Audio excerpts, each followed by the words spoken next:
There comes a moment when the world grows silent, not in peace, but in emptiness. When every victory feels hollow, every step uncertain. When the warrior inside you, once fierce, once clear, now stands lost in the fog. You look for meaning in noise, and find none. You chase strength through struggle, and feel weaker still. Because strength is not born in battle, it's remembered in stillness. The ancient masters spoke of this moment. They called it the breaking of the sword. A test not of muscle, but of spirit. For only when the blade within you shatters, can the hand that wields it learn truth. In this story, a young warrior leaves his mountain temple in search of glory. But what he discovers is not war, it is himself. Through failure, through silence, through the discipline of returning to his path, he learns the true meaning of mastery. This is not a tale of fighting others. It is the art of conquering the chaos within. When you feel lost, remember the warrior's code. The first light breaks across a ridge of ancient stone. Mist curls around pine trees. The air hums with stillness. A single gong echoes, low, resonant, eternal. Riku stands barefoot in the courtyard. His robes ripple with the cold breath of dawn. He bows to the horizon, a motion precise, deliberate, almost mathematical in its calm. Narrator, V.O.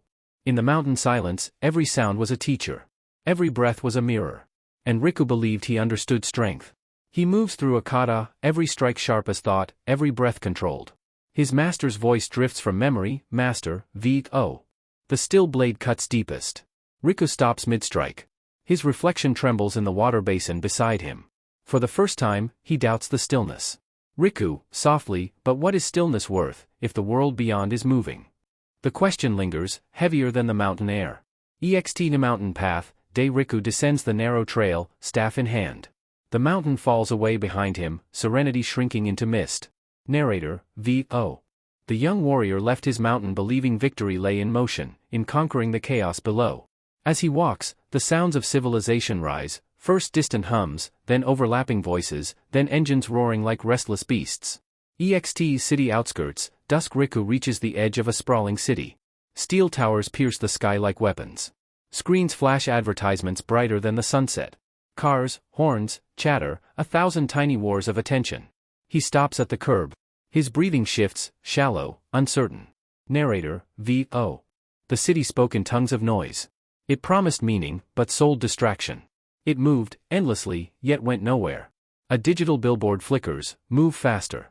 Be more. Never stop. Riku stares, transfixed, confused. A young boy bumps into him, earbuds in, eyes on his phone. Doesn't notice him at all. Riku, to himself, no one sees. Int. Subway, night metal shrieks. People rush. Faces blur. Riku stands in the center of the moving crowd, perfectly still, a calm island in a storm of motion. A woman glances at him, puzzled. Then the train doors slam shut.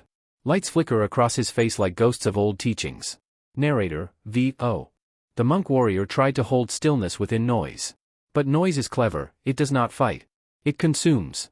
He sits, eyes closed, trying to meditate. But the noise is relentless, phones ringing, music leaking, people arguing. The rhythm of the city seeps into his breath. His chest tightens. He opens his eyes, heartbeat syncing with the train's mechanical pulse. Cut 2, flashback, dojo courtyard. The master stands behind him. Master, stillness is not the absence of motion, Riku. It is the absence of disturbance. Back 2 present, subway. The words echo, but fade under the noise. Riku grips his staff. His knuckles whiten. Narrator, V.O. In seeking to conquer the world, he forgot the world within. And the stillness slipped from his grasp like water between clenched fists. The train bursts into a bright station, light. Motion. Voices. Riku steps out, swallowed by the crowd. His reflection shatters across mirrored glass, one face, 100 fragments. Narrator, V.O. Thus began the first illusion, that meaning lies in movement, not silence. Moonlight spills across broken stone. Wind sighs through hollow windows. Riku kneels at the center, eyes closed, breath trembling. He's not meditating. He's hiding. Narrator, V.O.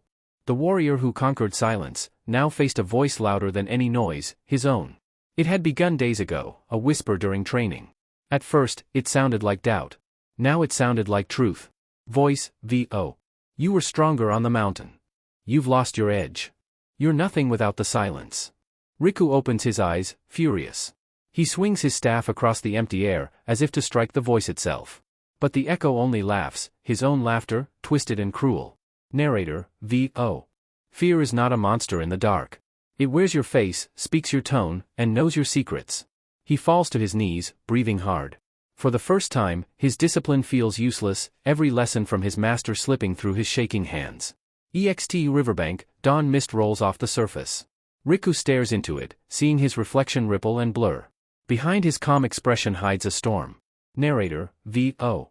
The hardest battles are not fought with swords, but with thoughts that refuse to quiet. He remembers the dojo's rule: to see the enemy clearly, one must see the self clearly. But when he looks into the water, his reflection distorts again, eyes full of doubt.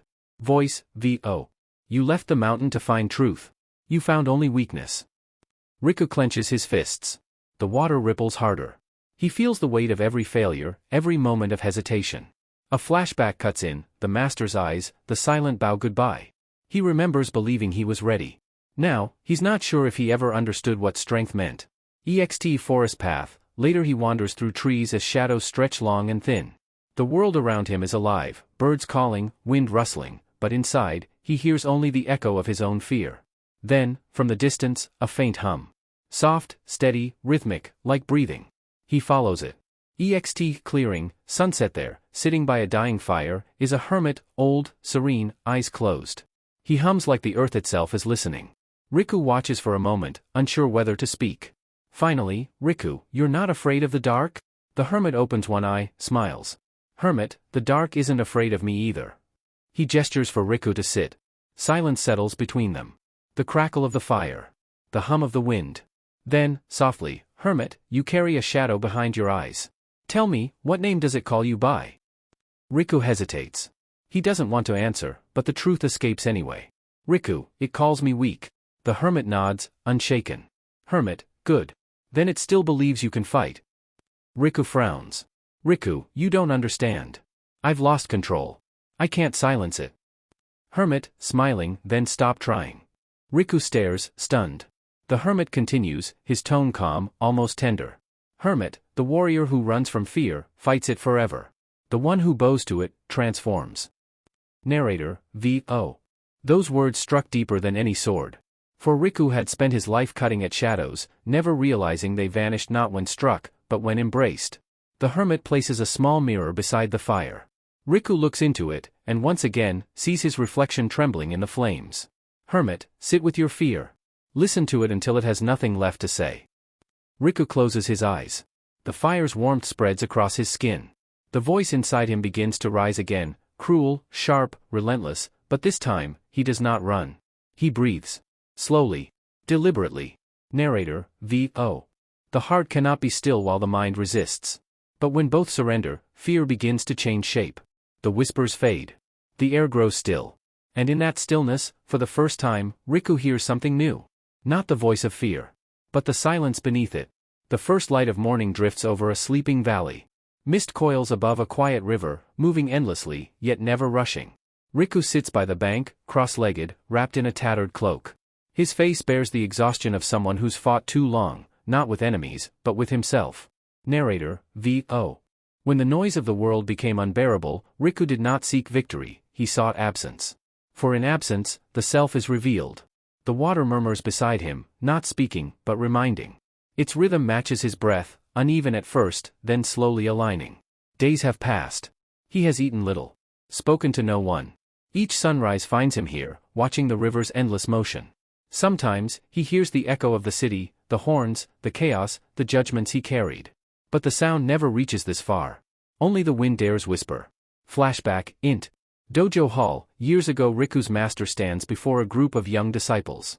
His voice is calm, deliberate, each word dropping like a stone into still water. Master, when the body stills, the spirit speaks. But most never stop long enough to hear it. The students nod, uncertain. Riku, younger, proud, full of fire, looks away. He wanted motion, not meditation. He mistook stillness for stagnation. Back to present now, sitting before the river, those words return, not as instruction, but as invitation. Riku closes his eyes. At first, the mind resists, chasing thoughts like wild dogs. I must rebuild. I must train. I must become strong again. But the river does not hurry. It simply flows. And slowly, his heartbeat joins its pace. Narrator, V.O. The modern mind believes progress is proof of life. But true growth hides in stillness, invisible, patient, profound. Riku breathes. The noise within begins to quiet, not through control, but surrender. He remembers the hermit's words, the warrior who bows to fear, transforms. Now he wonders, what if fear was not his only teacher? What if silence was too? Riverbank, later the sun climbs higher. The mist thins. Every detail sharpens, the ripple of the current, the hum of insects, the scent of pine. It's as if the world was always this clear, he simply wasn't present enough to see it. He observes a leaf drifting downstream. It does not fight the flow, it trusts it. And in that surrender, it moves farther than any force could push. Narrator, V.O. Nature wastes nothing. Even stillness has direction. Even quiet carries force. Riku opens his eyes, truly opens them. The air feels alive on his skin, the ground firm beneath him, the rhythm of breath steady and deliberate. A new awareness stirs, not the sharpness of combat, but the calm precision of presence. Narrator, V.O. This is the beginning of Zanshin, not merely awareness, but the art of unbroken attention. The discipline of seeing without seeking. He lifts his hand, watching droplets of water slide down his fingers. Each drop catches the sun, becoming a brief universe, whole, perfect, complete. For the first time since leaving the mountain, Riku smiles, faintly. Not from victory, but understanding. River, sunset. The day has passed unnoticed. As the light fades, he remains unmoved, eyes closed, mind still. In the quiet, something ancient stirs, an awareness older than thought, deeper than breath. Narrator, V.O. In the silence between breaths, he meets the self that never struggled. The self that simply is. The river continues its journey, effortless, eternal. And Riku, for the first time, feels like he belongs within the current, not against it. Sunlight filters through the leaves, golden, alive. Riku walks quietly, his every step measured, deliberate. The world around him hums with motion, but within him, stillness reigns. Narrator, V.O. After silence, the world felt louder than ever. But this time, Riku did not flinch. For a mind that has met itself, fears no noise. His staff rests across his back. Not as a weapon, but as a reminder. Each sound, the rustle of branches, the cry of a hawk, seems part of a rhythm larger than his own. He pauses beside a stream. Watches the current twist over stones. The water does not resist, yet nothing moves it. He breathes, repeating an old teaching, Riku, softly, discipline is not to fight the current, it is to move with it, without losing form. He looks up, the forest opens into a village below. Smoke rises, faint laughter echoes. The outer world he once fled from now waits, unchanged. But he is not the same. Village, later children run through the streets. Merchants shout prices. Everything is alive with motion, noise, intention. Riku moves among them, silent, steady, observant. A shopkeeper calls out, but he doesn't respond in haste. A cart nearly hits him, yet his body moves just enough to let it pass. No reaction. No anger. Only awareness. Narrator, V.O. The undisciplined act to be seen. The awakened act to remain unseen. His strength now lay not in domination, but in direction. He stops by a well. A faint reflection stares back, calm eyes, no trace of pride. But then, from behind, a voice sharp as steel. Voice, O.S. So the monk returns. Riku turns slowly. A tall warrior steps from the crowd, armor gleaming, expression hard. It's Daigo, once his rival at the dojo. The villagers step aside, whispering. Daigo, the master spoke of your silence. I thought it was cowardice. Riku bows slightly. Riku, perhaps it was. Then I learned to listen. Daigo sneers. Daigo, let's see what listening teaches you when steel meets steel. He draws his blade, the sound cuts through the air like a challenge to the universe itself. The villagers freeze, tension thickens. Riku doesn't move. Only watches. Narrator, V.O. The ego demands defense. The spirit demands nothing. And between those two impulses, the warrior must choose. Daigo circles him, anger sharp, movements fast. But Riku's gaze remains still. Each breath deepens. Each heartbeat slows. Daigo strikes, a blur of motion. Riku's staff rises, not with force, but precision, tap. The blade misses. The energy of the attack dissolves into air. Narrator, V.O. To fight anger with anger is to feed the fire. But stillness consumes it without smoke. Daigo attacks again, faster, harder. Each strike meets emptiness. Riku moves with the inevitability of wind, shifting, redirecting, never resisting. The crowd gasps. Daigo's breath quickens. His control breaks. He roars and thrusts, desperate. Riku steps aside, places the end of his staff gently against Daigo's chest. No strike. No harm. Only stillness. The motion freezes there, like time has stopped. Narrator, V.O. In that moment, two truths stood face to face, one born of rage, the other of restraint. Only one was free. Daigo stumbles back, the fight leaving him faster than breath. He drops his sword, eyes wide, as if seeing something he never understood before. Daigo, horse, you didn't even try to win. Riku shakes his head. Riku, I didn't need to. The crowd remains silent. Riku turns away, steps past the fallen sword, and walks toward the edge of the square. Narrator, V.O. In stillness, he had found a power that no violence could touch. Discipline was no longer a cage, it was the door out. As he disappears down the road, the wind rises, carrying both silence and lesson. A sea of clouds rolls beneath the rising sun. Footsteps echo against stone, steady, calm, deliberate. Riku ascends the same path he once descended years ago. But now, every step carries stillness instead of haste. His robe is worn, his hair flecked with gray, yet his eyes shine with quiet clarity. Narrator, V.O. There comes a time when the seeker becomes the source. When the questions that once haunted the heart return, as answers. Wind whispers through pine trees. The sound is neither loud nor soft, just present. Riku pauses to watch the sunrise spill over the peaks.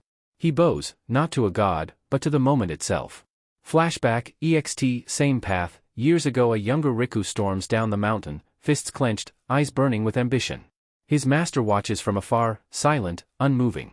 Master, V.O., he believes the path lies ahead. He will return when he learns it was always beneath him. Back to present now, Riku smiles faintly at the memory. He touches the old walking staff slung across his back, weathered, cracked, but unbroken. Narrator, V.O. The staff had been a weapon once. Then a guide. Now, it was simply part of him, as natural as breath. He continues upward. EXT Mountain Dojo, mourning the familiar temple emerges through the mist. Bamboo roofs, ringing bells, distant chants. New disciples train in the courtyard, stances uneven, brows furrowed with frustration. One student, no older than 16, strikes at the air, shouting with impatience. Another collapses mid-practice, groaning. Their instructor, a young monk, sighs, unable to calm the restless energy. Then a voice speaks softly behind them. Riku, you fight the air as if it were your enemy. The students turn. The instructor blinks, realization dawning. Instructor, Master? Riku? Riku nods. The students bow, uncertain but reverent. He steps into the courtyard, the sound of his sandals against stone suddenly stilling the noise. The world seems to listen. Riku, the air you strike, it carries your breath. It moves because you move. Respect it, and it will teach you rhythm. The students exchange glances, confused, intrigued. Riku smiles gently, not expecting understanding, only attention. EXT, training courtyard, later the group gathers around him. Riku picks up a wooden staff and plants it firmly in the ground. Riku, when I left this mountain, I believed mastery meant control. That the strong bend the world to their will. But I was wrong. He looks around, at the mountain, the trees, the sky. Riku, continuing, discipline. Fear. Silence. Presence. These are not steps on the path, they are the path. The students listen, still. His tone is not commanding, it's peaceful, alive. Narrator, V.O. He no longer taught from authority, but from experience. The voice that once sought to prove now existed only to share. A student raises his hand timidly. Student, Master Riku, how do we know we're walking the right path? Riku smiles. Steps closer. Places a hand gently on the boy's shoulder. Riku, the path is not ahead of you. It's beneath your feet. Every breath you take with awareness, that is the right path. The boy looks down, as if seeing the ground for the first time. EXT Dojo balcony, sunset hours later, the sun drips gold across the valley. The students meditate in silence. Riku stands behind them, hands folded, gaze calm. Wind stirs the prayer flags, carrying whispers through the air. To an untrained ear, it's just sound. To Riku, it's memory, the echo of every lesson that brought him here. Narrator, V.O. The mountain was the same. The river still flowed. But the man who listened, had become the stillness itself. Riku closes his eyes. Breathes deeply. In the silence, his master's voice seems to return, not as a ghost, but as gratitude. Master, V.O., now you understand. The warrior's way was never about the fight. It was about learning when not to. A tear forms, not of sorrow, but completion. Riku bows to the horizon. Fade out. Narrator, V.O. And so, the circle closed, not in victory, but in understanding. The code eternal: discipline, fear, silence, presence. Together, they are not the end of the journey, but the breath that begins it again. When you feel lost, return to the silence within. The warrior's code is not about winning battles, it's about mastering the one within yourself.